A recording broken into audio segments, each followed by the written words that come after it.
PT em festa, porque na sexta-feira o ex-presidente Lula foi solto depois de mais de 500 dias de prisão em Curitiba, depois do entendimento do Supremo Tribunal Federal de que a prisão só deve ser concluída, só deve ser efetivada depois do trânsito em julgado e não mais agora após a condenação em segunda instância. Placar apertado do Supremo com a decisão do ministro Dias Toffoli, todo mundo acompanhou isso na semana passada, e a soltura do ex-presidente foi comemorada por petistas em todo o país. A gente vai acompanhar os detalhes de Brasília ao vivo com o nosso correspondente Délio Rocha.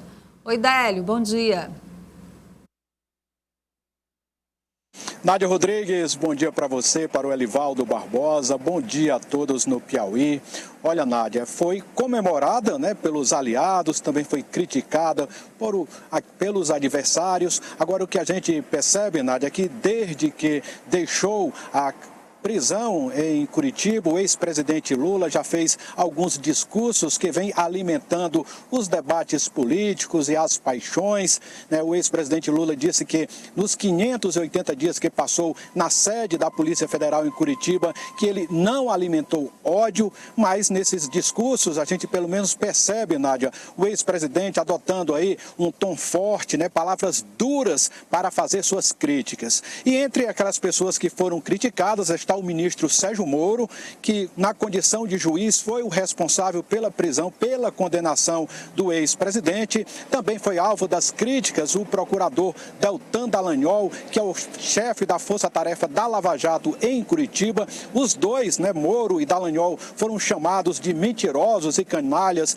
pelo ex-presidente Lula. Aliás, o ex-presidente também aproveitou esses discursos para dizer que é inocente e que vem sendo perseguido por membros do Judiciário e pelo que ele chamou de parte podre do Ministério Público. O presidente Jair Bolsonaro também foi alvo das críticas de Lula. Lula falou que Bolsonaro, aí, Nádia, ele é um mentiroso das redes sociais e que vem fazendo um governo para os milicianos do Rio de Janeiro. Mas essas manifestações de Lula, as pessoas não ficaram indiferentes a elas, né? O próprio presidente Jair Bolsonaro se manifestou sobre a liberdade do ex-presidente, disse que Lula ganhou a liberdade, mas que continua com as costas cheias de culpa.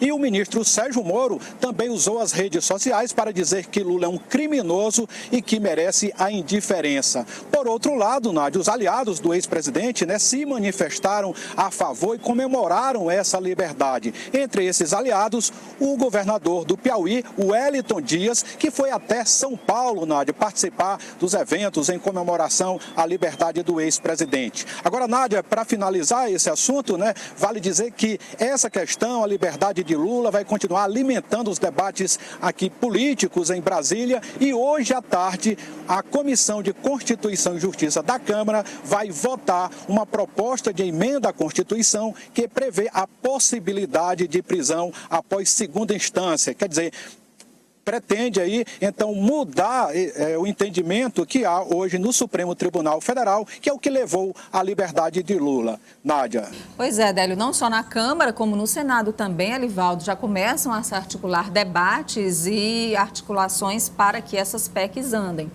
É a PEC que prevê que a mudança na Constituição, já que o Supremo interpretou que esse artigo da Constituição pode permitir que a pessoa, mesmo condenada em segunda instância, esteja livre e só possa ser presa após o trânsito em julgado, e isso beneficiando cerca de 5 mil presos, segundo o Conselho Nacional de Justiça, depois da decisão do Supremo. Agora o Congresso pode modificar isso e tem essa chance. Eu diria até que no Senado tem até uma chance maior de apoio e de adesão. Dificilmente terá na Câmara Federal uma mudança de emenda à Constituição para tratar desse tema, já que exige um quórum muito alto de 308 parlamentares. Mas a iniciativa foi tomada, sobretudo, pelo sentimento anti-PT, que é movida lá pelos aliados mais próximos ao presidente Jair Bolsonaro. Nádia, agora o ex-presidente erra feio ao sair da prisão, ao adotar um discurso agressivo, desconectado com a realidade que ele poderia servir atualmente na política brasileira, que é de articular uma frente de oposição ao governo federal, que é essa a pretensão. Mas ele falou apenas para o PT. Lado, né?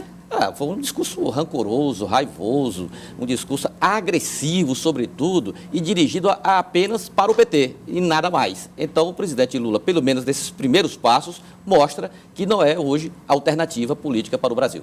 Até porque está inelegível, né? O ex-presidente Lula, até o momento, caiu na lei da ficha limpa após a condenação em segunda instância e não tem oportunidade, até o momento, ninguém sabe se até em 2022 alguma coisa vai mudar e se ele terá condições de disputar a presidência da República. Por falar em presidência da República, olha só a situação da Bolívia. Evo Morales renunciou neste domingo ao cargo de presidente da Bolívia após uma escalada de tensões no país. O anúncio foi feito por ele em rede nacional. O vice-presidente Álvaro Garcia Linera também apresentou a renúncia. Morales havia dito mais cedo, no domingo, que convocaria novas eleições após a Organização dos Estados Americanos, a OEA, divulgar que as eleições do dia 20 de outubro haviam sido fraudadas. Evo Morales, de 60 anos, venceu as primeiras eleições em 2005 e assumiu em 2006. Ele foi o primeiro presidente de origem indígena da Bolívia. A crise na Bolívia tomou maiores proporções após as eleições do dia 20 de outubro deste ano, quando Evo Morales foi reeleito em primeiro turno e desde que ele ganhou, a oposição tem ido às ruas em protesto contra o resultado das eleições, alegando fraude. A polícia parou de reprimir as manifestações, motins foram feitos nos quartéis de todo o país e aí acabou ontem com o anúncio de renúncia por Evo Morales. O governo respondeu em um comunicado que denunciava um plano de golpe de Estado. Eu queria saber do Délio Rocha qual é a posição do governo brasileiro depois da renúncia de Evo Morales e as relações entre os dois países. Délio. Nádia, olha, o presidente Evo Morales, né, e o presidente Jair Bolsonaro, eles transitam em campos políticos distintos. Evo Morales é considerado um dos símbolos da esquerda na América Latina e essa renúncia dele ontem foi recebida, foi até comemorada pelo presidente brasileiro Jair Bolsonaro. Ele acredita, segundo Bolsonaro, que isso vai abrir um novo horizonte para os bolivianos. E o chanceler brasileiro Ernesto Araújo, Nádia, ele também usou as redes sociais para comentar sobre a renúncia de Evo Morales. E conforme essa nota, Nádia, a gente vê aqui, Ernesto Araújo disse que não há nenhum golpe na Bolívia, a tentativa de fraude eleitoral maciça, né, conforme Ernesto Araújo, deslegitimou Evo Morales, que teve a atitude correta de renunciar diante do clamor popular. E para Ernesto Araújo, o Brasil vai apoiar uma transição democrática e constitucional.